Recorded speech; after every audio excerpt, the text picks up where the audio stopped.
Bam, bam, bam, Bow, bow, bam, bow.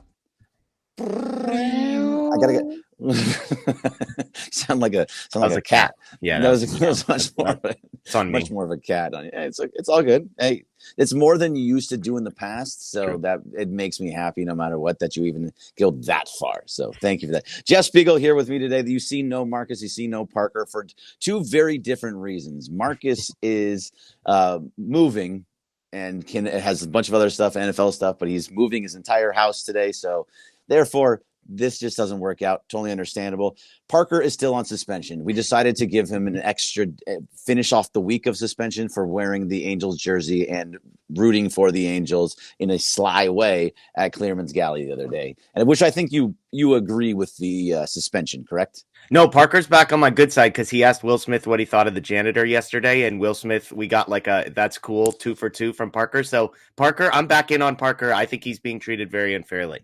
Now, will it, and just because of we have our little things here, but would it change your mind to know that I told him to give you that, to ask that question? It's great. I'm just proud of him for asking it. It's a group effort. Parker was the voice, and so he was the voice. I'm back in on Parker. Yeah, he did a great job with that. Absolutely did a great job with that. So good for it was a great video too. There's only you can only get so much out of Will Smith's personality. So the amount that you did get out of him was just amazing. Yeah, absolutely. Yeah. So just before we get into all the fun stuff to talk about in Dodgerland, because there's so much positivity, Jeff.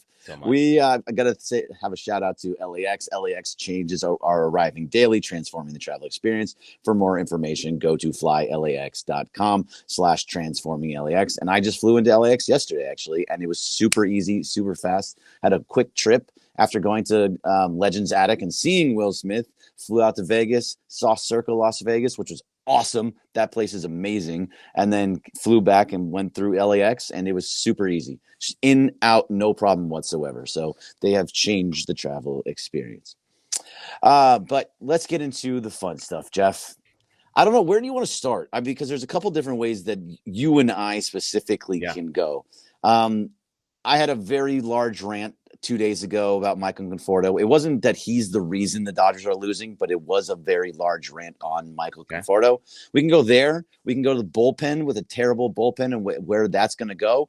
Where would you like to start? I will actually leave it up to guest choice. Let me ask you here. Just give me we had a day off yesterday. Yeah. How down bad are we, is Greg, right now about this Dodgers team? 39-38 in their last 77. 12-21 in their last 33. All the big picture, not minute stuff, not individual players, but big picture. How down bad are you? So it's not so much down bad. And by the way, you can add in there 47-43 since May 1st. May 1st. That's a long time ago. So that's 4 games above 500. That's bad. It's not that I'm down bad. I am in a space right now where I don't see an upside coming soon, because you look at the bullpen and there's nothing there. Even with the offense hitting, I see that that's all going to come around depending on what's going on with Muncy and his oblique. But as long as he is okay, that changes a lot of it. But even if they score 8-9 runs, I don't know how they hold the lead with the bullpen that they have, unless one of your starters goes a complete game, or it just I don't know where to go. That's where I'm not down bad. If you're on a panic level, I've always been a 2 for this entire year, probably up to a 4.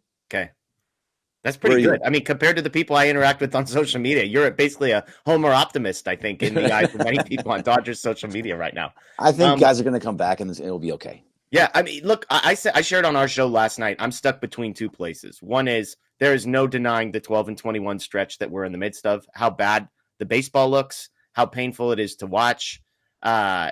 You could make a case that, man, can they catch a break here? Can a ball not go off Enriquez's glove? Can we not get a terrible strike 3 call against Alex Freeland? Can Pages not get robbed of a home run? And then all of a sudden, maybe we're talking differently. But I'm not denying how bad it is.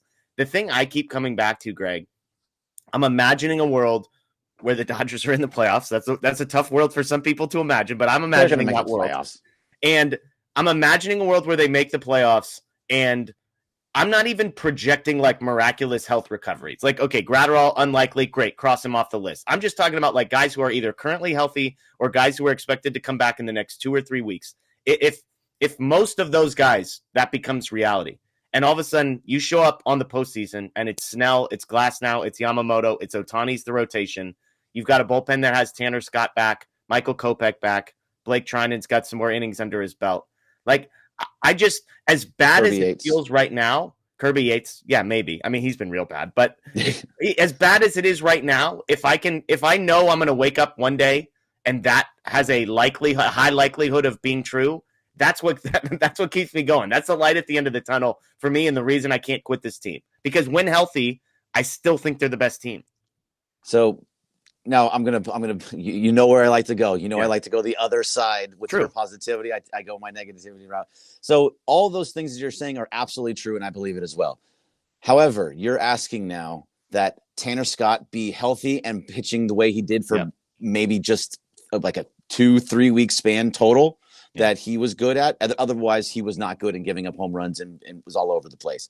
Asking for Kirby Yates to fix himself to look like last year and before. You're not, maybe. But I had Yates was off my postseason bullpen prediction for what it's worth. He was the 11th man on the 10-man group. Let's take him out. Michael Kopech has to come back healthy and not throw throw strikes and not walk guys. So we're asking him to do something that he doesn't consistently do. You're asking Blake Trinan to be better than he has been since he's come back. Every single outing he's had has been rough. Rusty. Walking guys, not finding.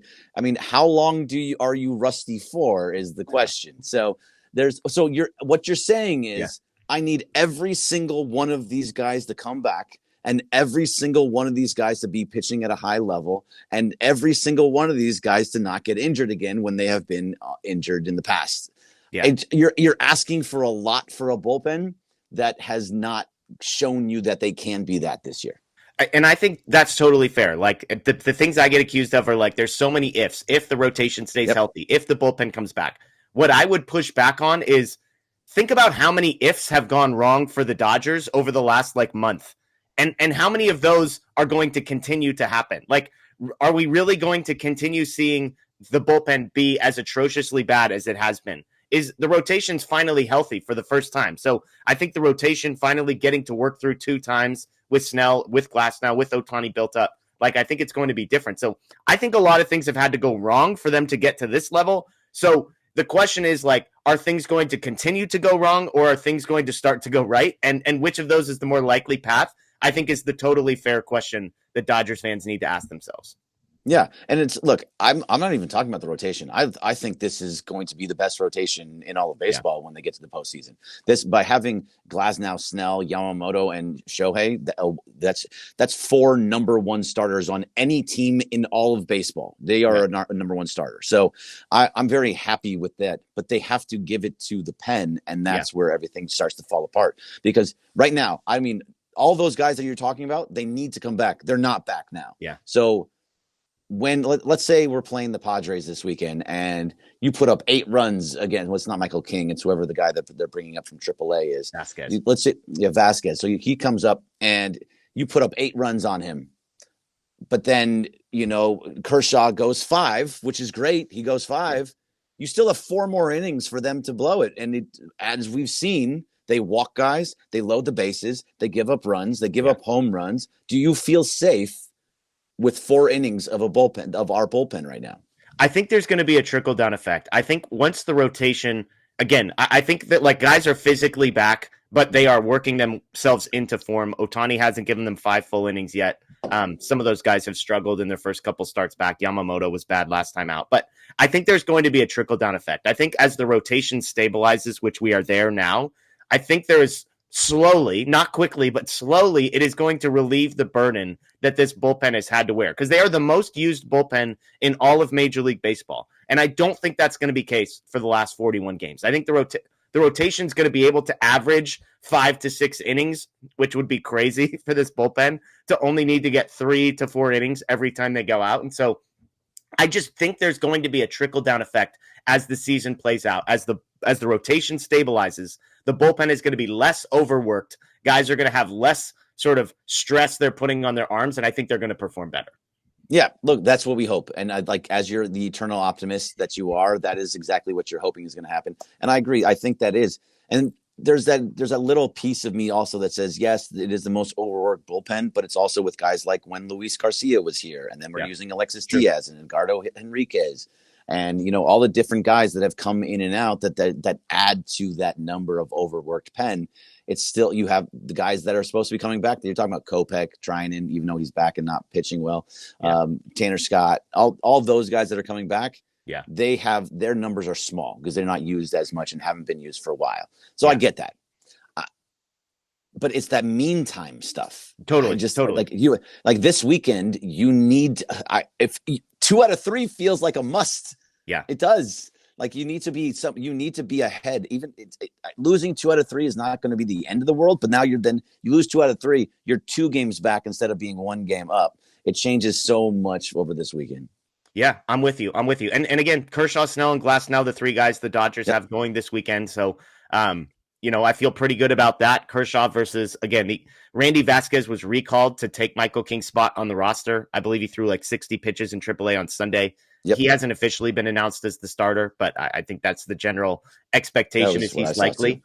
And then it's Snell versus Cease and Glasnow versus Darvish. So, I mean, it's going to be heavyweight battle when it comes to the starting pitching, but I think it's just going to come down to the Dodgers offense. You mentioned like they need to score 8 runs. Like this is the number 1 offense in Major League Baseball. They have scored more runs than any team in the league. I know it, you could pull up the last like 3 weeks or something like that, or the last month, and it probably doesn't look like that. But on the whole, the sum of all parts, it's the best offense in baseball.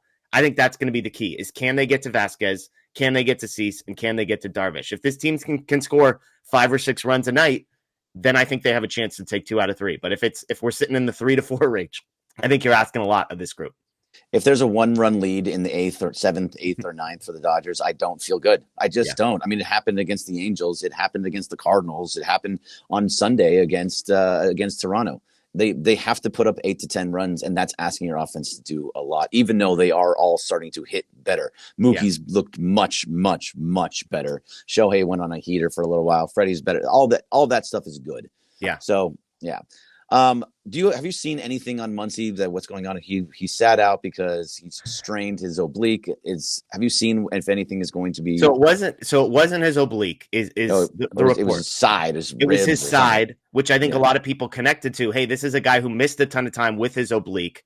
Roberts reported a conversation that he had with Muncy. Now they had an off day yesterday, so we've gotten no news on Muncy basically for 36, 48 hours because we haven't talked to anybody. But Roberts was told by Muncy it's not the same as last year. It doesn't feel muscular. So if you believe people, that's good.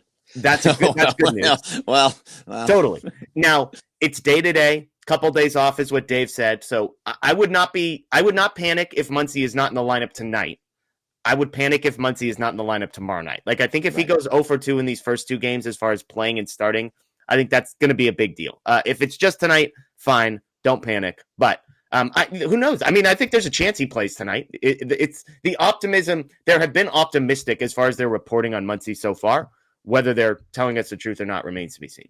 Yeah, no, absolutely. And I don't really trust Dave when he's giving updates when it comes to health of players, but at the same time, he has been so good. He's got so lucky with what happened to his knee and that it didn't turn out to be something so much worse. I feel good and hopefully that he's back. And I agree with you.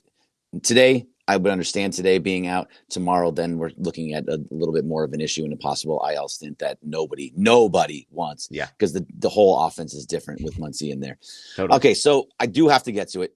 It is something that it's just because you're here, Jeff. Yeah, actually, I know. Because you have been nothing but the biggest and staunch supporter of Michael Conforto, and throughout the entire year, and said he is the most unlucky player in all of baseball. No, the numbers say that, Greg. Not me. The numbers say that. Are the numbers still saying that? So, like, what you've been watching, are you still on the Conforto train, or have you started to come to the dark side and agree with me because I'm right?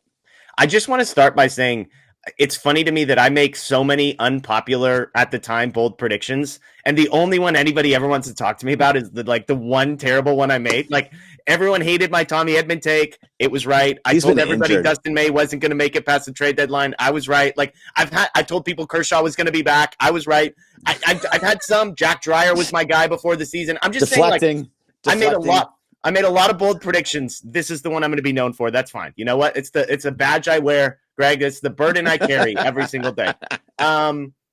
No, look, I think I'm officially, like, I don't want to say I'm all the way out on Conforto, but, like, I'm not fighting the fight anymore. I'm not fighting the fight. It's bad.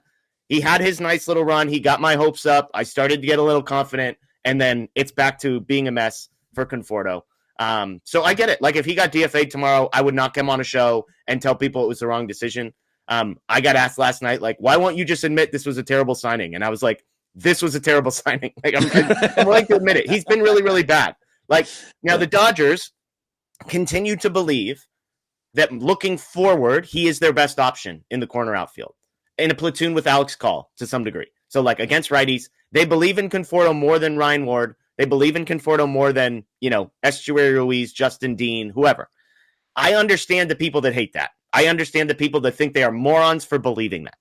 I am just telling you what the Dodgers have both said according to sources and have said with their behaviors, that he is, as bad as it has been, the best version going forward. Doesn't mean he's good.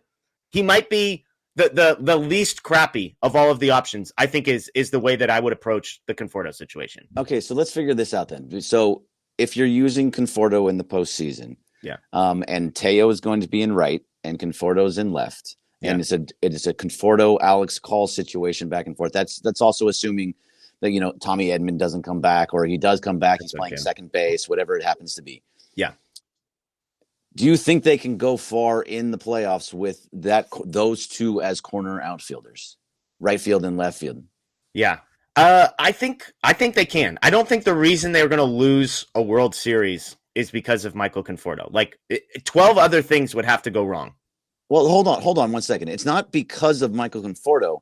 It's what happens because Conforto is playing and because he has to be in left field. Yeah. By Conforto being left field, Teo is going to play even though he's having a rough year. So that means that he's going to be in right. And he is not a right fielder. We've seen this. He's not a good defensive right fielder. He should be in left field. So that takes him out of that. Moving him to left doesn't happen. Yeah. So that also leaves then Conforto is probably going to be your 6th or 7th hitter in the lineup. So with 1 through 5 get on base, he's up. So let's say you have bases loaded, like which happens all the time with him. Yeah. He's the guy that comes to the plate. The ball finds you. That's just how this happens. Yeah. So that now is giving you a guy in the lineup who can't hit with bases loaded again, or having guys and runners in scoring position and can't do anything with it. So it won't be because of him, but taking him out actually fixes certain things. And again, I am not like defending starting Conforto anymore. Like, if they removed him from the lineup, you would not get a complaint. You would not get a but from me on that. I think the thing that most people that I've interacted with are underestimating is how bad the alternative options are. I think most Dodgers fans look at Conforto and they begin from a starting point in the argument. The assumption is we cannot do worse than Conforto. Like, fill in the blank, Justin Dean, Ryan Ward, whoever. It cannot be worst case scenario, we get another Conforto. And I would just suggest Conforto, as bad as it has been with the guys they are talking about, he is not the worst case. The floor is much lower than that. Conforto as an offensive player has been better than Alex Freeland. He has been better than Dalton Rushing. And so the idea that lesser prospects, lesser hitters who have never played at the major league level consistently are going to come up and not only be better than Freeland and Rushing, but also Conforto. I'm not saying Conforto's good. Please hear me. I am not saying Conforto's good. I am just saying better players have come and looked worse. Yes, and I agree with you. And but like, if you're using Dalton Rushing and Alex Freeland as the guys that we're going with, Alex Freeland has only been up for a couple of weeks. Dalton Rushing plays once a week. Yeah. The amount of plate appearances combined is still 200 less than Michael Conforto. So it's James Outman would be the other guy. Like, Outman is the guy that I always point to. He had better numbers than Ryan Ward at AAA. James Outman did this season. He had a better OPS than Ryan Ward. I think we bring up Ryan Ward because you look and see on Twitter, Ryan Ward hit another home run and he has 35 home runs and 100 RBIs. And you think, okay, Why don't you just give this guy a shot? At least Totally. he has a bat. He has a bat. That's the only thing there's. Now it's against AAA. It's against AAA pitching, but you're seeing a bat. His defense is going to be horrendous. It may even, weirdly enough, be worse than Conforto. But I think Dodger fans are willing to say, okay, if he can hit, if he comes up here and hits, great. That's already one half of the game that he's doing more than Michael Conforto. So we just want to see it. I think that's more so what's being talked about. Yeah. So it's not so much that anybody's saying that Conforto is good, bad, indifferent, whatever it is. He's bad. He's legitimately the worst player in Major League Baseball that qualifies for the amount of plate appearances. He's legitimate, the worst. So I think that's more so what it is. Like, give somebody else a shot. You're getting the defense from Alex Call because he's a good outfielder. He just can't hit, and especially not lefties. Well, and I think, again, I would just push back to, like, well, at least we get the bat. At least we get the bat. At least it's going to be better. Because I just don't think that's a fair assumption. I think that's the misnomer. And I think it's human nature to say, we have this thing in front of us that is bad. It is underwhelming. It is disappointing. And so we just gravitate towards the unknown shiny thing over on the left and say, it must be better. It must be better. It must be better. Like, that's not how life works. Sometimes the other thing is actually worse. Sometimes Andrew Friedman and Brandon Gomes and the Dodgers front office are leaving Ryan Ward right where he is because they don't believe that he's actually a better version. I would just push back the assumption that the bat of Ryan Ward or whoever, insert anybody here, because I like Ryan Ward. I want him to make his Major League debut. I'm pro cool stories like that. I'm just saying the assumption of it can't be worse is a totally flawed assumption. It absolutely can be worse. Okay, so I agree with you. I think you're absolutely right there because it's, especially look at Hesung Kim. I mean, they said he can't hit velocity. They said he can't hit lefties. And what was he not doing? He was when he was given the runway to be in every single day, he didn't hit lefties and he couldn't hit velocity and he was striking out a ton more. I agree that I trust Andrew Friedman knowing his prospects and knowing his team better than we do, the people that just watch the game. I think we just want to see something different every once in a while. And this is an opportunity to see something different, at least kind of hopefully give a spark somewhere. Maybe I'll give a spark in Conforto of like, okay, they're bringing a guy to pass me right now. Yeah. I also want to know, like, I understand he's in high A or single A or something like that. But like a guy like Josue DePaula, he's young, 20 years old, I believe he is. Yeah. Roman Anthony came up at a very, very young and people are talking about him for Rookie of the Year. Just because he's young and low doesn't mean that if he's good enough and they believe in him that shouldn't bring him up as well. Yeah. Just thoughts. One last thing on the Ward thing that I think matters. Like, I bet my guess would be when rosters expand on September 1st that Ryan Ward comes up. Because the one caveat now is if you move off of Conforto, DFA him, he's off the roster to make room for Ryan Ward. The issue with that is if Ryan Ward fails, you no longer have an alternative option. Like, as long as Conforto and Ward are both in the system, if one guy fails, you can still say, well, like, okay, I guess we can try this other one. So I don't think they want to just go all in on Ryan Ward and say, well, if this doesn't work, like, he's just starting game 2 of the NLCS and hopefully it works out for us. As far as DePaula, we have a big prospect show that's posting this morning, actually, on the Dodger Blue 1958 YouTube page. I hear that on, like, there are other young guys. That's the anomaly. And DePaula, I think, is going to be a superstar by all accounts. He's just not ready. Like, I understand he's at the top of prospect rankings. He's like 2.5 levels away. So hopefully 2026 for a guy like DePaula, Zaire Hope, Mike Sirota, I mean, Quintero, there's all these outfielders at the top. But we're like 1.5 years away, I think, from those guys being ready. Totally get it. That was a very, very fast show. We are out of time. Got to get to first pitch with Travis DeMarco and myself. But Jeff, tell us where we can find you real fast. You were just talking about Dodger Blue 1958. Yeah, Dodger Blue 1958 on YouTube. We are actually going to do a special live show tonight, game 1 of the Padres. So hop over there. Hopefully it's not a bloodbath.